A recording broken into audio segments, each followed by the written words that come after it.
श्रीगुरुभ्यो नमः। हरिः ओम्। त्वस्मान् पुरुहूतवैरिबलवन्मातङ्गमाद्यद्घटा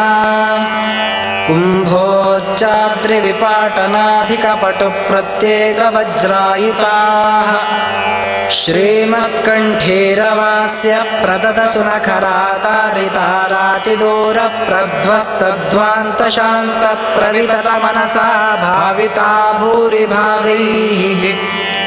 लक्ष्मीकान्तसमन्ततो विकलयन्नैवेशितुस्ते समम् पश्याम्युत्तमवस्तु दूरतरतोपास्तं रसो योष्टमः यद्रोषोत्करदक्षनेत्रकुटिलप्रान्तोत्थिताग्निस्फुरत् खद्योतोपमविस्फुलिङ्गभसिता ब्रह्मेश शक्रोत्कराः। हरिः ओम्। श्रीमद्विष्णुघ्निष्ठा अतिगुणगुरुतमः श्रीमदानन्दतीर्थत्रैलोक्याचार्यपादोज्ज्वलजलजलसत्पांसवोऽस्मान् पुनन्तु वाचां यत्र प्रणेत्रे त्रिभुवनमहिता शारदा शारदेन्दुज्योत्स्ना भद्रस्मितश्रीधवलितककुभा प्रेमभारं बभार उत्कण्ठा कुण्ठकोलाहलजवविदिताजस्रसेवानवृद्धप्राज्ञात्मज्ञानधूतां दतमससुमनो मौलिरत्नावलीनां भक्त्युद्रेकावगाढप्रघटनसघटात्कारसङ्घृश्यमाणप्रान्तः प्राग्र्याङ्घ्रिपीठोत्थितकनकरजः पिञ्जरारञ्जिताशाः जन्मादिव्याध्युपाधिप्रतिहतिविरहप्रापगाणां गुणानामग्र्याणामर्पगाणां चिरमुदितचिदानन्दसन्दोहदानाम् एतेषामेष दोषप्रमुषितमनसां द्वेषिणां दूषकाणां दैत्यानामार्तिमन्दे तमसि विदधतां संस्तवेनास्मि शक्तः अस्याविष्कर्तुकामं कलिमलकलुषेऽस्मिन् जने ज्ञानमार्गं वन्द्यं चन्द्रेन्द्ररुद्रद्युमणिफणिवयो नायकाद्यैर्याद्य मध्वाख्यं मन्त्रसिद्धं किमुत कृतवतो मारुतस्यावतारं पातारं पारमेष्ठ्यं पदमपविपदः प्राप्तुरापन्नपुंसाम् उद्यद्विद्युत्प्रचण्डां निजरुचिनिकरव्याप्तलोकावकाशो बिभ्रद्भीमो भुजेयोऽभ्युदितदिनकराभाङ्गदाढ्यप्रकाण्डे वीर्योद्धार्यां गदाग्र्यामयमिह सुमतिं वायुदेवो विदद्यादध्यात्मज्ञाननेता यतिवरमहितो भूमिभूषामणिर्मे संसारोत्तापनित्योपशमदसदयस्नेहः साम्बुपूरप्रोद्यद्विद्यानवद्यद्युतिमणिकिरणश्रेणिसम्पूरिताशः श्रीवत्साङ्काधिवासोचिततरसरलः श्रीमदानन्दतीर्थक्षीराम्भोधिर्विविन्द्याद्भवदनभिमतं भूरि मे भूतिहेतुः मूर्धन्ये शोञ्जलिर्मे दृढतरमिहते बध्यते बन्धपाशच्छेत्रे दात्रे सुखानां भजति भुवि भविष्यद्विदात्रे द्विभर्त्रे अत्यन्तं सन्ततं त्वं प्रदिशपदयुगे हन्त सन्तापभाजामस्माकं भक्तिमेकां भगवत उत ते माधवस्याथवायोः साभ्रोष्णाभीषु शुभ्रप्रभमभयनभो भूरि भो भृद्विभूतिभ्राजिष्णुर्भूर्भूणां भवनमपि विभो भेदि बभ्रे बभूवे येन भ्रो विभ्रमस्ते भ्रमयत सुभृशं बभ्रुवद्धुर्भृताशान् भ्रान्तिर्भेदावभासस्त्विति भयमपि भोर्भोक्षतो मायि भिक्षून् ये मुम्भावं भजन्ते सुरमुखसुजनाराधितन्ते तृतीयं भासन्ते भासुरैस्ते सहचरचलितैश्चामरैश्चारुवेशाः वैकुण्ठे कण्ठलग्नस्थिरशुचिविलसत्कान्तितारुण्यलीला लावण्यापूर्णकान्ता कुचभरसुलभा श्लेषसम्मोदसान्द्रा आनन्दान् मन्दमन्दा ददति मरुतः कुन्दमन्दारनन्द्या भर्ता मोदां दधाना मृदुपदमुदितोद्गीतकैः सुन्दरेण वृन्दैरावन्द्यमुक्तेर्द्वहि मधुमदनाहीन्द्रदेवेन्द्रसेव्ये मुकुन्दे मन्दिरेऽस्मिन्नविरतमुदयन्मोदिनां देवदेव उत्तप्तात्युत्कटत्विट्प्रकटकटकटध्वानसङ्घट्टनोद्यद्विद्युज्जोडस्फुलिङ्गप्रकरविकिरणोत्क्वाथिते बाधिताङ्गान् उद्गाढं पात्यमाना तमसि ततैतः किङ्करैः पङ्किलेते पङ्क्तिर्ग्रावणां गरिम्ना क्लपयति हि भवद्वेषिणो विद्वदाद्या अस्मिन्नस्मद्गुरूणां हरिचरणचिरध्यानसन्मङ्गलानां युष्माकं पार्श्वभूमिं धृतरणरणिकस्वर्गिसेव्यां प्रपन्नः यस्तूदास्ते सास्ते अधिभौमसुलभक्लेशनिर्मोकमस्तप्रायानन्दं कथञ्चिन्नवसति सततं पञ्चकष्टेति कष्टे शुच्छामान् रुक्षरक्षोरधकरणकरक्षुण्णवीक्षोभिताक्षानामज्ञानन्धकूपे क्षुरमुखमुकरे पक्षिभिर्विक्षताङ्गान् भूयासृन्मूत्रविष्ठा कृमिकुलकलिले तत्क्षणाक्षिप्तशक्त्याद्यस्त्रौ व्रातार्दितांस्तद्विषौपजयते वज्रकल्पाजलूकाः मातर्मे मातरिष्वन् पितरतुलगुरो भ्रातरिष्टाप्तबन्धो स्वामिन् सर्वान्तरात्मन्नजरजरैतर्जन्ममृत्यामयानाम् गोविन्दे देहि भक्तिं भवति च भगवन्नोर्जितां निर्निमित्तां निर्व्याजां निश्चलां सद्गुणगणप्रतीं शाश्वतीमाशुदेव विष्णोरत्युत्तमत्वादखिलगुणगणैस्तत्र भक्तिं गरिष्ठामाश्लिष्ठे श्रीधराभ्याममुमथ परिवारात्मना सेवकेषु यः सन्धत्ते विरिञ्चिश्वसनविहगपानन्तरुद्रेन्द्रपूर्वेष्वाध्यायं स्तारतम्यं स्फुटमवति सदा वायुरस्मद्गुरुस्तम् तत्त्वज्ञानमुक्तिभाजः सुखयसि गुरो योग्यता तारतम्यादाधत्से मिश्रबुद्धिं स्त्रिदिवनिरयभूगोचरान् नित्यबद्धान्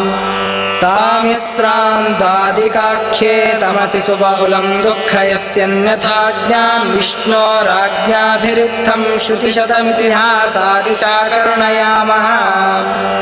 वन्देऽहं तं हनुमानिति महितमहापौरुषो बाहुशाली ख्यातस्ते ग्र्योऽवतारः सहितैः बहुब्रह्मचर्यादिधर्मैः सस्नेहानां सहस्वानहरहितं निर्दहं देहवाजामम्मो मोहापहो यः स्मरयति महतीं भक्तिमद्यापिरामे प्राक्पञ्चाशत्सहस्रैर्व्यवहितममितं योजनैः पर्वतं त्वं यावत् सञ्जीवनाद्यौषधनिमलिकप्राणलङ्कामनीषीः अद्राक्षीदुत्पतन्तं ततौत गिरिमुत्पाटयन्तं गृहीत्वा यान्तं खे राघवाङ्घ्रौ प्रणतमपि तदैकक्षणे त्वां हि लोकः क्षिप्तपश्चात् सलीलं शतमतुलमते योजनानां स उच्चस्तावद्विस्तारवांश्चापि फललवैव विग्रहबुद्ध्या त्वयातः स्वस्वस्थानस्थिदाति स्थिरशकलशिलाजालसंश्लेषनष्टच्छेदाङ्कप्रागिवाभूत्कपिवरवपुषस्ते नमः कौशलाय दृष्ट्वा दुष्टाधिपौरस्फुरितकनकसद्वर्णघृष्टास्तिकूटं निष्पिष्टं हाटकाद्रिप्रकटतटतटाकातिशङ्को जनोऽभूत् येनाजौ रावणारिप्रियनटनपटुर्मुष्टिरिष्टं प्रदेष्टुं किं नेष्टे मे सतेष्टा पदकटकतटित्कोटिभामृष्टकाष्ठः देव्यादेशप्रणीति द्रुहिणहरवरावध्यरक्षो विघाताद्यासेव्यो दद्दयार्द्रः सहजमकरोद्रामनामा मुकुन्दः दुष्प्रापे पारमेष्ठे करतलमतुलं मूर्ध्नि विन्यस्य धन्यं तन्वन् भूय प्रभूत प्रणय विकसिताब्जेक्षणस्त्वेक्षमाणः जज्ञे निघ्नेन विघ्नो बहुलबलवकध्वंसनाद्येन शोचद्विप्रानुक्रोशपाशैरसुविधृतिसुखस्येकचक्राजनानाम् तस्मै ते देवकुर्मः कुरुकुलपतये कर्मणा च प्रणामान् किर्मीरं दुर्मदीनां प्रथममथ जयो नर्मणा निर्ममाथ निर्वृध्नन्नत्ययत्नं विजरबलजरासन्धकायास्ति सन्धिं युद्धे त्वं स्वध्वरे वा पशुमिव दमयन् विष्णुपक्षद्विडेशम् यावत् प्रत्यक्षभूतं निखिलमकभुजं तर्पयामासितासौ तावत्यायोजितृप्त्या किमुवत भगवन् राजसूयाश्वमेधे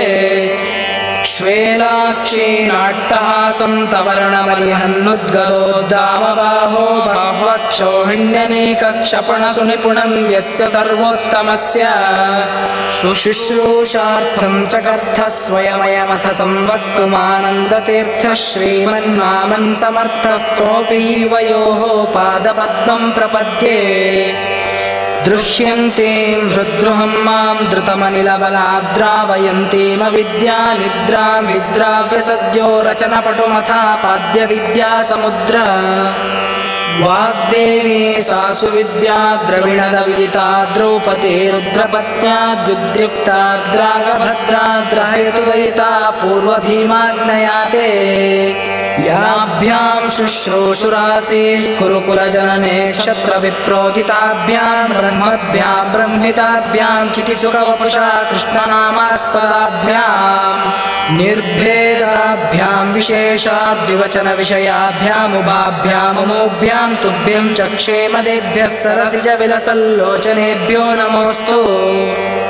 गच्छन् सौगन्धिकार्थं पदि स हनुमतः पुच्छमच्छस्य भीम प्रोद्धर्तुं नाशकत्सत्त्वमुमुरोपुषा भीषयामास चेति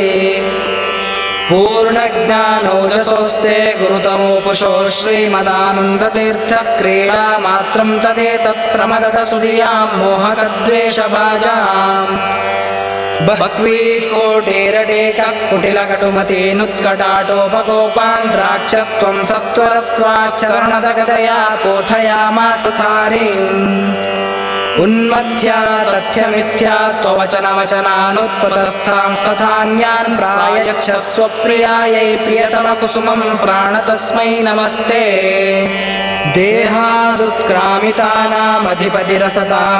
देहादुत्क्रामितानामधिपतिरसतामक्रमाद्वक्रबुद्धिः क्रुद्धः क्रोधैकवश्यक्रिमिरिव मणिमान् दुष्कृति निष्क्रियार्थम् चक्रे भूचक्रमेत्यक्रकचमिव सतां चेतसः कष्टशास्त्रं दुस्तर्कं चक्रपाणेर्गुणगणविरहं जीवतां चाधिकृत्य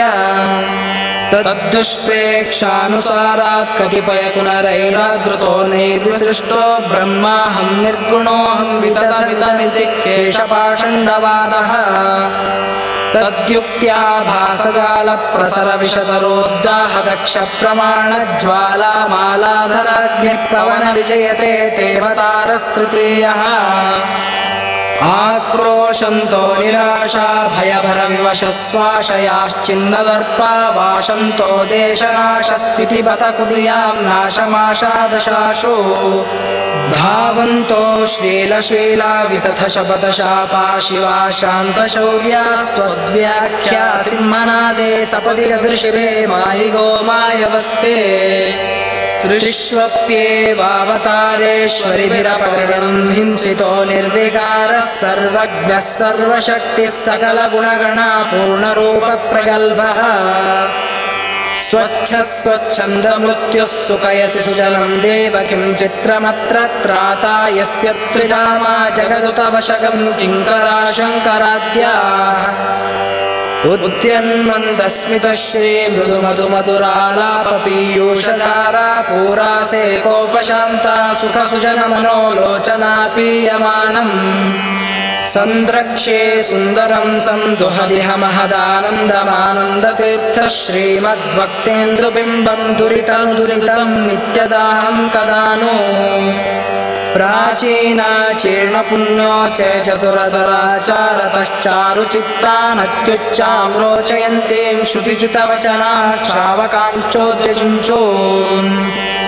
व्याख्यामुत्खातदुःखां चिरमुचितमहाचार्यचिन्तारतांस्ते चित्रां सच्छास्त्रकर्तश्चरणपरिचरान् श्रावयास्मांश्च किञ्चित् पीठे रत्नोपकृप्ते रुचिररुचिमणि ज्योतिषा सन्निषण्णं ब्रह्माणं भाविनं त्वां ज्वलति निजपदे वैदिकाद्या हि विद्या सेवन्ते मूर्तिमत्यः सुचरितचरितं भाति गन्धर्वगीतं प्रत्येकं देवसंसत्स्वपि तव भगवन्नर्तितद्यो वधूषो सानुक्रोशैरजस्रं जनिमृतिनिरयाद्योर्मिमालाविलेऽस्मिन् संसाराब्धौ निमग्नान् शरणमशरणानुच्छतो वीक्षजन्तु युष्माभिप्रार्थितः सञ्जलनिधिशयनः सत्यवत्यां महर्षे व्यक्तश्चिन्मात्रमूर्तिर्न खलु भगवतः प्राकृतो जातु देहः अस्तौ व्यस्तं समस्तश्रुतिगतमदमैरत्नपूगं यथान्धैरर्थं लोकोपकृत्यै गुणगणनिलयः सूत्रयामास कृत्स्नम् योऽसौ व्यासाभिधानस्तमामहरर्भक्तितस्त्वत्प्रसादात् सद्यो विद्योपलब्धे गुरुतमगुरुं देवदेवं नमामि आज्ञामन्नेरधार्यां शिरसि परिसरद्रश्मिकोटीरकोटो कृष्णस्याक्लिष्टकर्मा ददनुसरणादर्थितो देवसङ्घैः भूमावागत्य भूमन्न सुकरमकरोर्ब्रह्मसूत्रस्य भाष्यं दुर्भाष्यं विस्सितस्योर्मणिमत उदितं वेदसद्युक्तिभिस्त्वं भूत्वा क्षेत्रे विशुद्धे द्विजगणनिलये रौप्यपीठाभिधाने तत्रापि ब्रह्मजातिस्त्रिभुवनविशदे मध्यगेहाख्यगेहे पारिव्राज्याधिराजः पुनरपि बदरीं प्राप्य कृष्णं च नत्वा कृत्वा भाष्याणि सम्यग् व्यतनुत च भवान् भारतार्थप्रकाशम् वन्दे तन्त्वासु पूर्णप्रमतिमनुदिना सेवितं देववृन्दैर्वन्दे वन्दारुमीशे श्रियौतनियतं श्रीमदानन्दतीर्थम् वन्दे मन्दाकिनी सत्सरितमलजलासेकसाधिक्यसङ्गं वन्देऽहं देवभक्त्या भवभयदहनं सज्जनान्मोदयन्तम् सुब्रह्मण्याख्यसूरे सुर इति सुभृशं केशवानन्दतीर्थः श्रीमत्पादाब्जभक्तस्तुतिमकृतहरेर्वायुदेवस्य चास्य तत्त्वादार्चादरेण ग्रथितबदलसन्मालया त्वेतया ये सम्राध्यामो नमन्ति प्रततमतिगुणा मुक्तिमेते वृजन्ति त्वस्मान् पुरुहूतवैरिबलवन्मातङ्गमाद्यद्घटा कुम्भोच्चाद्रिविपाटनाधिकपटुप्रत्येकवज्रायिताः श्रीमत्कण्ठीरवास्य प्रददसुनखरातारितारातिदूरप्रध्वस्तध्वान्तशान्तप्रविततमनसा भाविता भूरिभागैः लक्ष्मीकान्तसमन्ततो विकलयन्नैवेशितुस्ते समम् पश्याम्युत्तमवस्तु दूरतरतोपास्तं रसो योष्टमः यद्रोषोत्करदक्षनेत्रकुटिलप्रान्तोत्थिताग्निस्फुरत् खद्योतोपमविस्फुलिङ्गभसिता ब्रह्मेश शक्रोत्कराः इति श्रीमत्कविकुलतिलक त्रिविक्रमपण्डिताचार्य विरचिता श्रीहरिवायुस्तुतिः सम्पूर्णम्।